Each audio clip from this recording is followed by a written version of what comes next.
Hi all, అందరూ ఎలా ఉన్నారు? Welcome to my channel Sureja blogs అండి. ఇంకా పాలు పొంగించడానికి ఫస్ట్ అయితే ఇసుక వేసి దానిపైన రెండు ఇటుకలు మూడు వైపులా పెట్టేసి ఇంకా అలానే బియ్యం మూడు ఇటుకల పైన వేసేసి ఇంకా అలానే గిన్నెకి పసుపు రాసేసి బొట్లు పెట్టేసి ఆవు పాలు అయితే వేసేసాము. సో పాలైతే బాగా పొంగాయండి.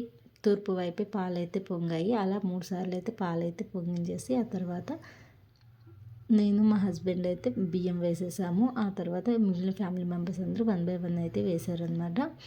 బియ్యంలోని నెయ్యి కలిపేసి పంతులు గారు అయితే పరమాన్నంకైతే బియ్యం అయితే వేయించారు. సో ప్రసాదం అయితే అవుతుంది కదా, ఇంకా ఆకు పూజ అయితే చేయాల్సింది. లాస్ట్లోని పెద్దవాళ్ళందరూ వేసాక మా పొడుగులు అయితే వేశారు. నేను అనుకున్నట్టుగా ఇంట్లోని గృహప్రవేశం అయితే బాగా జరిగిందండి.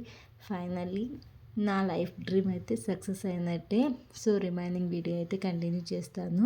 వీడియోని లైక్ చేసి